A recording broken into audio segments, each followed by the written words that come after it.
ನಮಸ್ಕಾರ ವೀಕ್ಷಕರೇ, ನೀವು ನೋಡ್ತಾ ಇದ್ದೀರಾ ಸುಮನ್ ಟಿವಿ ಕನ್ನಡ. ನಾನು ಶ್ವೇತಾ.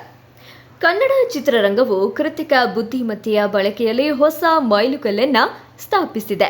ಎಸ್ ನರಸಿಂಹಮೂರ್ತಿ ನಿರ್ದೇಶನದ ಲವ್ ಯು ಸಿನಿಮಾವು ಸಂಪೂರ್ಣವಾಗಿ ಎಐ ತಂತ್ರಜ್ಞಾನದಿಂದ ನಿರ್ಮಾಣಗೊಂಡಿದೆ.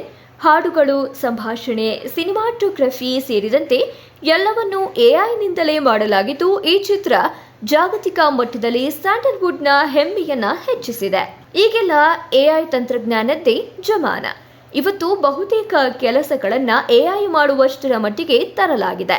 ಇದೀಗ ಸಿನಿಮಾ ರಂಗಕ್ಕೂ ಕೃತಿಕ ಬುದ್ಧಿಮತ್ತೆ ಕಾಲಿಟ್ಟಿದೆ.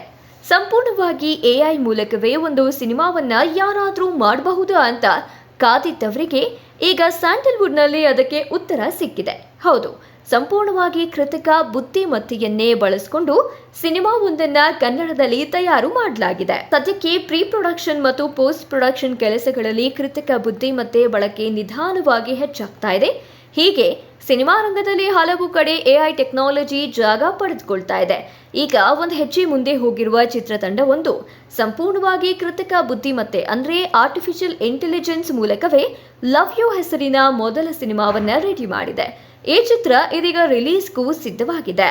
ಲವ್ ಯು ಸಿನಿಮಾವನ್ನ ಎಸ್ ನರಸಿಂಹ ಅವರು ನಿರ್ದೇಶನ ಮಾಡಿದ್ದು, ಈ ಸಿನಿಮಾದ ನಿರ್ದೇಶನ ಮತ್ತು ನಿರ್ಮಾಪಕರನ್ನ ಹೊರತುಪಡಿಸಿದ್ರೆ ಮತ್ತೆಲ್ಲ ಕೆಲಸಗಳನ್ನು ಎಐ ತಂತ್ರಜ್ಞಾನವೇ ಮಾಡಿರೋದು ಈ ಸಿನಿಮಾದ ಮೊದಲ ವಿಶೇಷತೆ. ಇದು ವಿಶ್ವದಲ್ಲಿಯೇ ಸಂಪೂರ್ಣ ಎಐ ನಿರ್ಮಿತ ಮೊದಲ ಸಿನಿಮಾ ಅಂತ ಹೇಳ್ತಾ ಇದ್ದಾರೆ ನಿರ್ದೇಶಕರು. ಈ ಸಿನಿಮಾದಲ್ಲಿ ಬರುವ ಎಲ್ಲಾ ಪಾತ್ರಗಳು, ಆ ಪಾತ್ರಗಳ ಸಂಭಾಷಣೆ, ಹಾಡುಗಳು, ಸಿನಿಮಾಟೋಗ್ರಫಿ, ಧ್ವನಿ ವಿನ್ಯಾಸ, ಸೀನ್ನಲ್ಲಿ ಬರುವ ಸ್ಥಳಗಳು, ಕಲರಿಂಗ್, ಹೀಗೆ ಎಲ್ಲಾ ಕೆಲಸಗಳಿಗೂ ಎಐ ತಂತ್ರಜ್ಞಾನ ಬಳಕೆ ಮಾಡಲಾಗಿದೆ.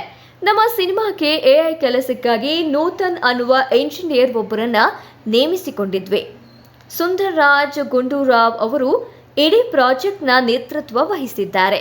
ಇಡೀ ತಂಡ ಕ್ರಿಯೇಟಿವ್ ಆಗಿ ಕೆಲಸ ಮಾಡಿದೆ ಅಂತ ಲವ್ ಯು ಸಿನಿಮಾದ ನಿರ್ದೇಶಕ ನರಸಿಂಹಮೂರ್ತಿ ಹೇಳಿದ್ದಾರೆ.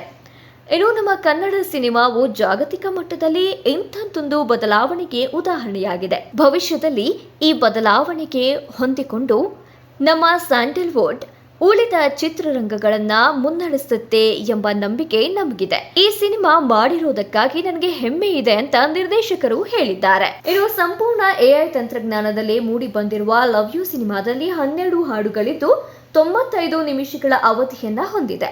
ಸೆನ್ಸಾರ್ ಮಂಡಳಿ ಕೂಡ ಈ ಸಿನಿಮಾವನ್ನ ವೀಕ್ಷಣೆ ಮಾಡಿ ಯುಎ ಪ್ರಮಾಣ ಪತ್ರವನ್ನ ನೀಡಿದೆ.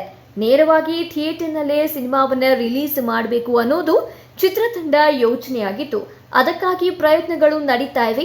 ಮೇ ಅಥವಾ ಜೂನ್ ವೇಳೆಗೆ ತೆರೆಗೆ ತರುವ ಯೋಜನೆಯನ್ನ ಹಾಕಿಕೊಂಡಿದೆ ಚಿತ್ರತಂಡ. ಇನ್ನು ಎಐ ತಂತ್ರಜ್ಞಾನವನ್ನ ಉಪಯೋಗಿಸಿಕೊಂಡು ಜಗತ್ತಿನಲ್ಲಿಯೇ ಮೊದಲ ಎಐ ಸಿನಿಮಾ ಮೂಡಿ ಬರ್ತಾ ಇರೋದು, ಅದು ನಮ್ಮ ಸ್ಯಾಂಡಲ್ವುಡ್ನ ಹೆಮ್ಮೆಯಾಗಿದೆ.